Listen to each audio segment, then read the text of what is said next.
Good evening. As you gear up for Father's Day activities this weekend, a warning from a Searcy teenager. Don't take nature for granted. Thanks for watching tonight.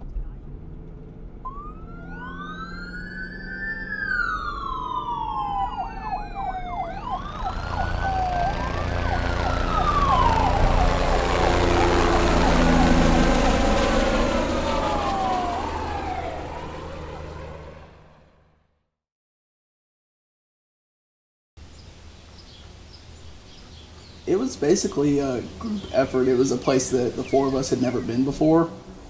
And that time of, I think, my life with those people were all about just adventuring and going to different places. So I think it's just a group consensus of let's just go. Let's do something new.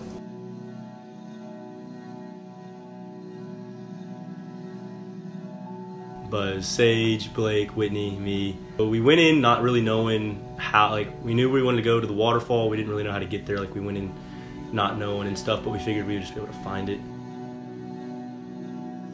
When we finally pulled up and got there, we drove around for 30 minutes, found literally no signs that pointed to the trail or anything. And so we started just following the water. We left a trail and got off and we're just making our own way. So we were kind of just laughing and joking and just enjoying our time together. With all the adventures we had kind of done, just stupid stuff, just enjoying nature and being out in God's creation with each other. It was something that we kind of discussed, if we died today, it'd be a good day. But we started following the water, and that's what kind of led us to the end of the waterfall. Once we got there, we were realized, oh shoot, we got to the top of the waterfall.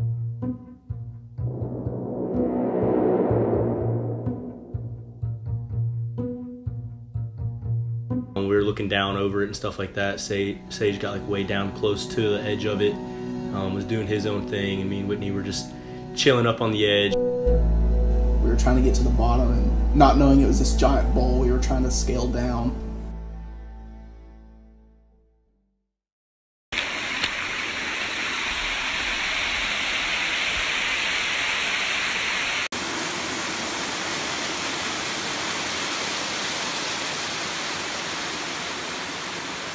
There's no way that water's deep enough. Sage actually crossed first, kind of right at the top of the waterfall, and my initial thought was, what an idiot.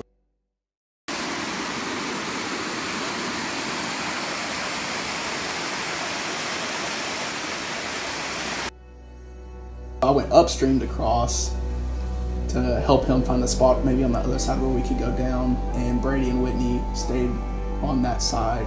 Blake crossed the creek once and it was fine, no one even thought about it. And then the second time he went over, I actually had a video that videoed him walking over. That was 5 seconds before it all happened.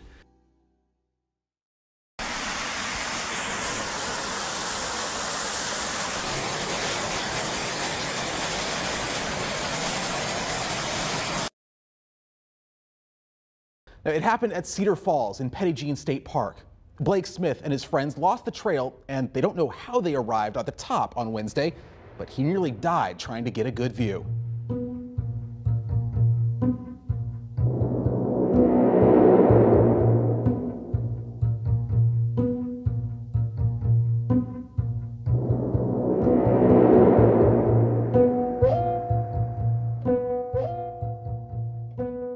When I went upstream and started to cross, I slipped in the algae and just kind of tumbled. That's when everything started getting crazy, obviously. It was one of those things that happened in slow motion. As it was happening and processing, as he was going down in the water, yeah, he could fall off.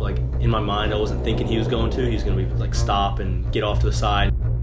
I remember Sage getting in the water between me and the edge, and I was basically tumbling, and he kind of stopped me from tumbling to where I was just kind of on my butt, kind of like you get on a water slide. I remember trying to dig my fingers into the algae, and I just kept ripping some off and sliding, and then I remember hitting Sage, and I didn't see myself hit Sage. And so my next thought was, I just killed Sage, if we're going over, probably. All of a sudden he just goes off. And when he went off, it was really crazy. Like that's when it like truly did not feel real.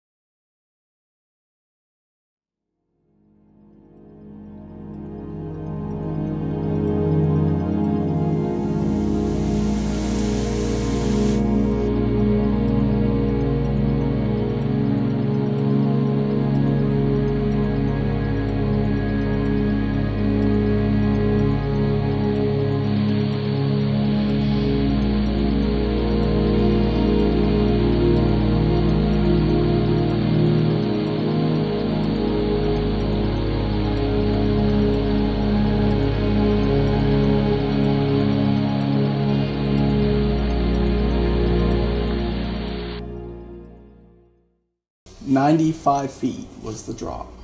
I passed out on the way down. Once Blake went off, said the famous line of "Here we go," and it felt like an eternity.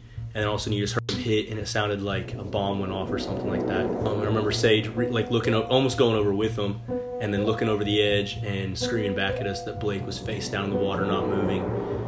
So that's when we started really panicking, I felt like, and really started like, holy crap, this is real, we got to do something.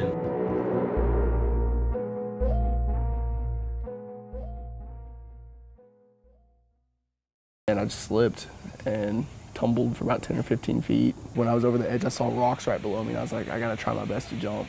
And so I just pushed off the best I could. One friend tried to save him, but couldn't. They didn't see him hit water below, they just heard it. It was the loudest thud, and like in that moment, all of us, I think, just like went into shock. I mean, it sounded like a bomb went off when he hit the water. We all looked, none of us had service except Sage had like 1 bar of like 3G or something like that. Called 911 and got a hold of him, told him what happened.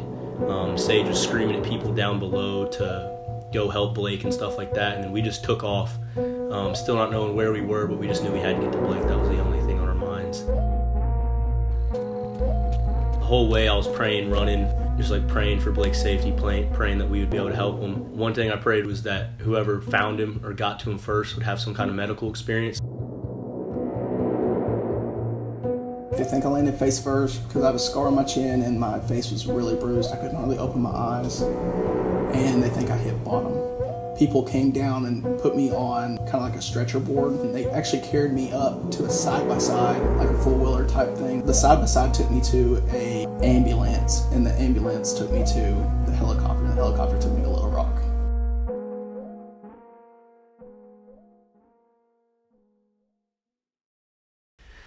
But anyways, we got out of there. Someone came and picked us up. We sped over to the hospital in Little Rock where Blake was being flown to. We got in the waiting room, and his family was there and friends, and it was just a whole bunch of people, and we were telling the story. And then after a while, we finally got to go see Blake, and it was unreal seeing him. He's obviously bruised up.